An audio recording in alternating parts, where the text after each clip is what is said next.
নমস্কাৰ smart education চেনেলটোলৈ সকলোলৈ স্বাগতম জনাই আজি আসাম জিকেৰ কেইটামান প্ৰশ্ন লৈ আছো আজি প্ৰথম প্ৰশ্নটো হ'ল what is the state tree of Assam অসমৰ ৰাজ্যিক গছ কি ইয়াতে চাৰিটা অপচন আছে ইয়াৰে শুদ্ধ উত্তৰটো হ'ল বি হলং হলং গছ হ'ল অসমৰ ৰাজ্যিক গছ বা ৰাজ্যিক বৃক্ষ হলং গছ অসমৰ আটাইতকৈ ওখ আৰু অসমৰ প্ৰায়বোৰ অঞ্চলতে এই বিধ গছ আছে আৰু অসম চৰকাৰে 2003 চনৰ 4 এপ্ৰিল তাৰিখে হলং গছক ৰাজ্যিক গছ বা ৰাজ্যিক বৃক্ষ হিচাপে স্বীকৃতি প্ৰদান কৰে total number of district that are on the bank of Brahmaputra river is Brahmaputra নদীৰ পাৰত থকা জিলাসমূহৰ মুঠ সংখ্যা হৈছে ইয়াত চাৰিটা অপচন দিয়া হৈছে আৰু ইয়াৰ শুদ্ধ উত্তৰটো হ'ল 21 ব্ৰহ্মপুত্ৰ নদীৰ পাৰত থকা জিলাসমূহৰ মুঠ সংখ্যা 21 এইবাৰ 3 নম্বৰ প্ৰশ্নটো লৈ আহিছো দি ভূপেন হাজৰিকা সেতু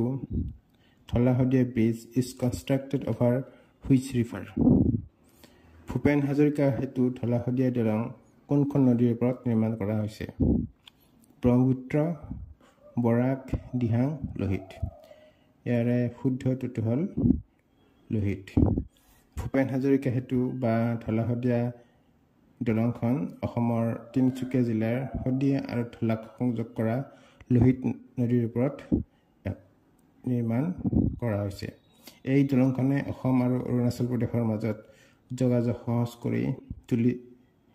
তোলে আৰু 2011 চনত নিৰ্মাণ কাৰ্য আৰম্ভ হোৱা এই দলংখনৰ নিৰ্মাণ কাৰ্য 2017 চনত শেষ হয় আৰু 2017 চনৰ 26 মে তাৰিখে ভাৰতৰ প্ৰধানমন্ত্ৰী নৰেন্দ্ৰ মোদী এই দলংখন আনুষ্ঠানিকভাৱে মুকলি কৰে ভূপেন হাজৰিকা স্মৃতিত দলংখনৰ নাম ভূপেন হাজৰিকা সেতু নামেৰে নামকৰণ কৰা হৈছে আৰু এই দলংখন 9.15 কিলোমিটাৰ দৈৰ্ঘ্যৰ ভাৰতৰ তথা এছিয়াৰ দীৰ্ঘতম নদী দলং নেক্সট প্ৰশ্ন লৈছো which of the following is not among the major birds found in Assam blue-throated barbet white peafowl ring-tailed fishing eagle white-winged wood duck নিম্নলিখিত কোনটো অসমত পোৱা মুখ্য চৰাইবোৰৰ ভিতৰত নাই ইয়াৰে শুদ্ধ উত্তৰটো হ'ল হোৱাইট পিফল বা বগা মটৰ কুকুৰা Which of is the largest wetland in Assam Sandobil Lake Dipor-Bill Kumri-Bill Lake Hornbill Lake কোনটো অসমৰ আটাইতকৈ ডাঙৰ জলাশয় বা আৰ্দ্ৰভূমি ইয়াৰে উত্তৰটো হ'ল হৰ্ণবিল লেক বা হৰ্ণবিল হ্ৰদ হৰ্ণবিল লেক এছিয়াৰ দ্বিতীয় সৰ্ববৃহৎ আৰ্দ্ৰভূমি আৰু উত্তৰ পূব ভাৰতৰ সৰ্ববৃহৎ আৰ্দ্ৰভূমি হ্ৰদটো 12.5 কিলোমিটাৰ দীঘল আৰু 3.9 কিলোমিটাৰ বহল হৰ্ণবিল লেক কৰিমগঞ্জ জিলাৰ ৰামকৃষ্ণ চহৰৰ পৰা প্ৰায় 10 কিলোমিটাৰ দূৰত অৱস্থিত এইবাৰ 6 নম্বৰ প্ৰশ্ন লৈ আছো which of the following is associated with Bordoisila in Assam নিম্নলিখিত কোনটো অসমৰ বৰদৈচিলাৰ সৈতে সম্পৰ্কিত প্ৰি মনসুন সিজন ৰিট্ৰেটিং মনসুন সিজন উইণ্টাৰ সিজন ইয়াৰে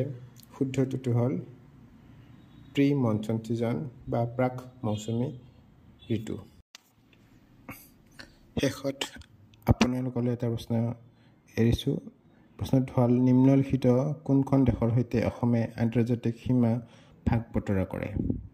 নেপাল আৰু বাংলাদেশ ভূটান ম্যানমাৰ আৰু বাংলাদেশ